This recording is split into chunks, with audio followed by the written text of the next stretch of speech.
নমস্কার বন্ধুরা, আমার নাম অক্ষয়, আমার চ্যানেলের নাম AB birds and dog lovers. বন্ধুরা, লাভবার্ড পাখি ভালো লাগে না এমন কোনো লোক পাখির জগতে নেই। তার সুতরাং হচ্ছে লাভবার্ড পাখি পোষার ক্ষেত্রেও অনেকেরই ইচ্ছা থাকে যে কেউ কলোনিতে বসার ইচ্ছা থাকে, কারো হচ্ছে সেপারেট কেজে বসার ইচ্ছা থাকে। আজকে কিন্তু আমি কলোনিতে পুষতে গেলে কিভাবে আপনাদের হচ্ছে কলোনিটাকে মেনটেন করতে হবে এবং এর থেকে কি করলে আপনারা সুন্দর রেজাল্ট পেতে পারেন এবং পাখিগুলোকে কিভাবে যত্ন নিলে যে পাখিগুলো সুস্থ থাকবে, এর সঙ্গে সঙ্গে পাখিদের যে কিভাবে জোড়া দেবেন সেই পদ্ধতিটাও আজকে আমি আপনাদের পুরোপুরি ভিডিওর মাধ্যমে শেয়ার করে দেবো। সুতরাং বন্ধুরা, ভিডিওটা আপনারা শুরু থেকে শেষ পর্যন্ত দেখবেন। কিন্তু ভিডিওটা শুরু করার আগে আমি একটা কথা বলবো, যারা যারা এখন অব্দি বার্থ রেজিস্ট্রেশন করাননি, যদি করাতে চান বা করাতে পারছেন না, তাহলে আমার সঙ্গে যোগাযোগ করতে পারেন। আমার নাম্বার হলো 6289491091। আর ওই যে 6289491091। আরেকটা কথা বলবো এর সঙ্গে সঙ্গে, যদি আপনাদের ভিডিওটা ভালো লেগে থাকে, যদি আপনাদের উপকারে লেগে থাকে, তাহলে অবশ্যই চ্যানেলটিকে সাবস্ক্রাইব করবেন। সাবস্ক্রাইব করার পর বেল আইকনটি টিপে অলে সেট করে দেবেন।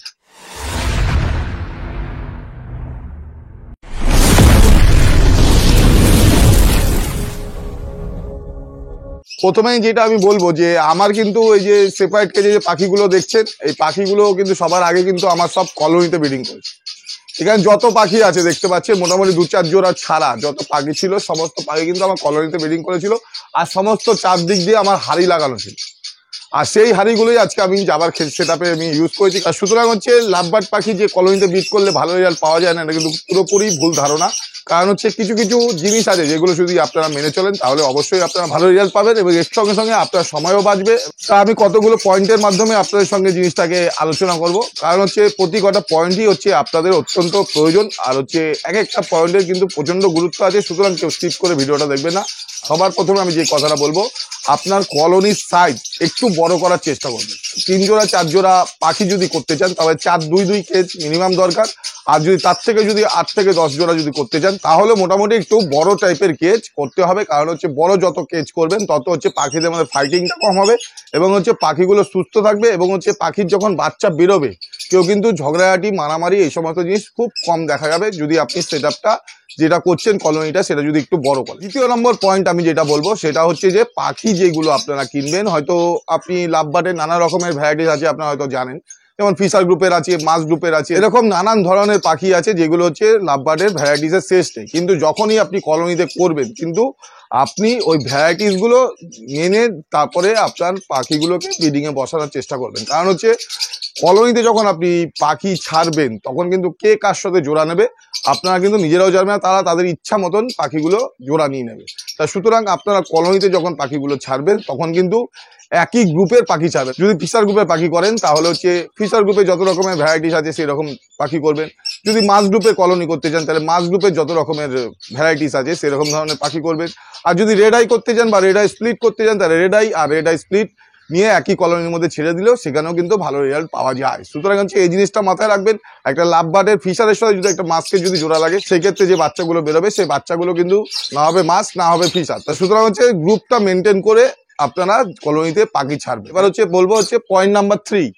পয়েন্ট নাম্বার 3 আমি যেটা বলবো সেটা হচ্ছে যে পাখি যখন কলোনিতে আপনি ছাড়বেন, ছাড়ার আগে আপনার যতগুলো পাখি কেনার ইচ্ছা আছে সমস্ত পাখি আপনারা একসাথে কিনে একসাথে কলোনিতে ছাড়বেন।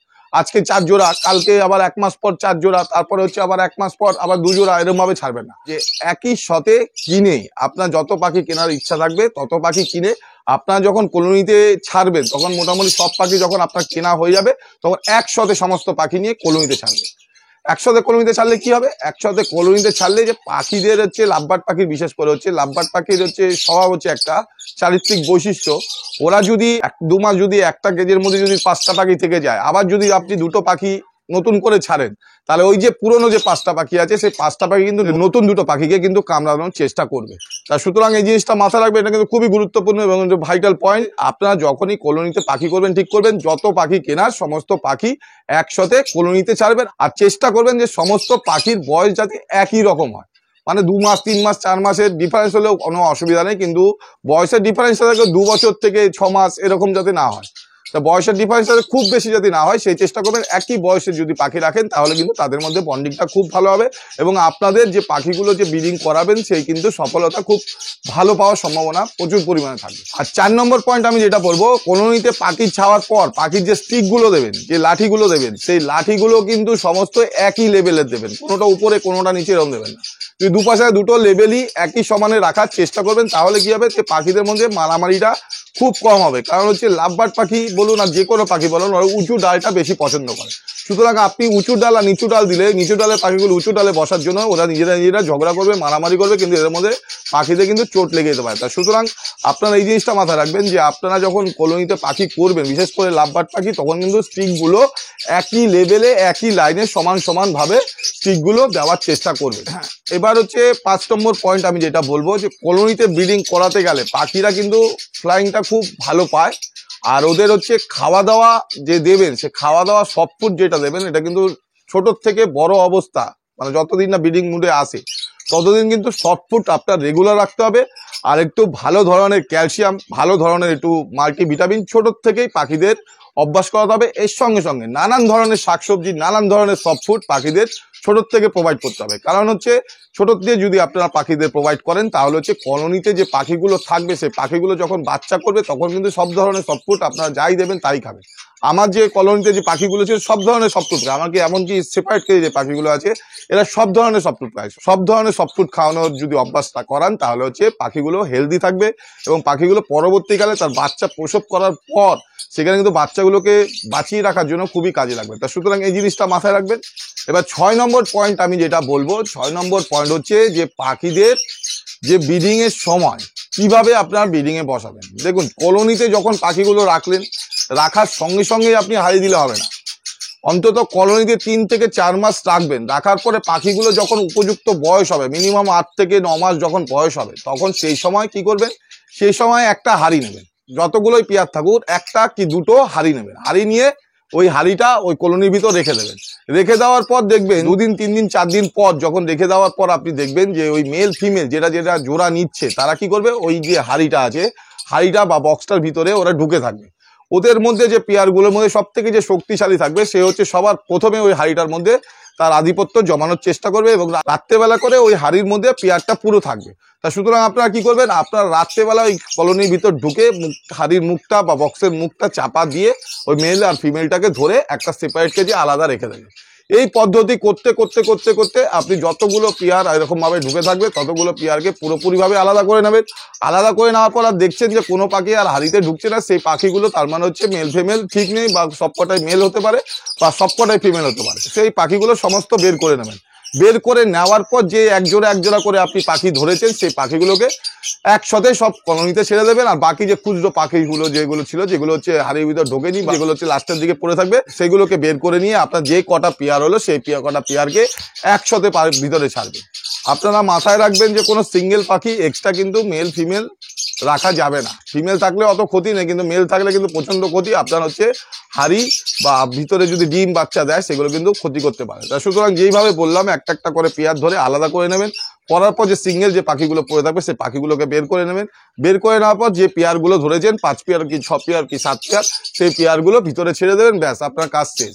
এবার যে ব্রিডিং পদ্ধতি যেটা হয়, সেটা হচ্ছে ক্রিমিং কোর্স করিয়ে তারপর ভিটামিন ক্যালসিয়াম যেটা দেওয়ার থাকে সেটা দিয়ে পাখিদের হাড়ি প্রোভাইড করে। এবার পয়েন্ট নাম্বার 7, হাড়ি দেওয়ার নিয়ম। হাড়ি দেওয়ার নিয়মটা হচ্ছে বা বক্স দেওয়ার নিয়মটা হচ্ছে, আপনাদের যদি 5 পেয়ার থাকে তাহলে 7 থেকে 8টা হাড়ি দেওয়ার চেষ্টা করবেন বা বক্স দেওয়ার চেষ্টা করবেন।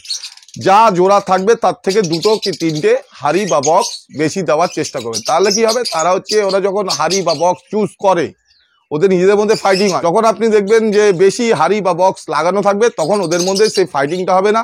আর যেহেতু আপনি ছোট থেকে 1-2 বয়সের বাচ্চা অনেক দিন ধরে রেখে দিয়েছেন কেজের মধ্যে, তা সুতরাং সেক্ষেত্রে তাদের মধ্যে কোনো মারামারি ঝামেলাঝাটি এই সমস্ত কিছুই হবে না এবং ওদের বাচ্চা বেরোলেও তারা কোনো রকমের ক্ষয়ক্ষতি করবে না।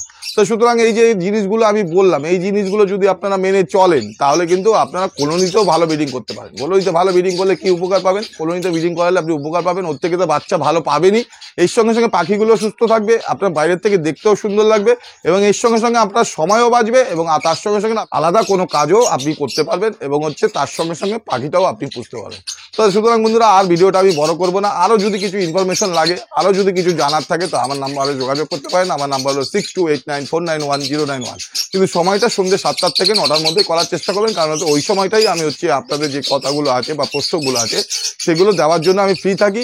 আর অন্যান্য সময় আমি কিন্তু কাজবাজের মধ্যে ব্যস্ত থাকি, তাই মধ্যে ভিডিওটা আর বড় করবো না। ভিডিওটা যদি ভালো লেগে থাকে, আপনাদের যদি উপকারে লেগে থাকে, তবে চ্যানেলটিকে অবশ্যই সাবস্ক্রাইব করবেন আর বেল আইকনটি টিপে অলে সেট করে দেবেন আর একটা লাইক অবশ্যই দেবেন।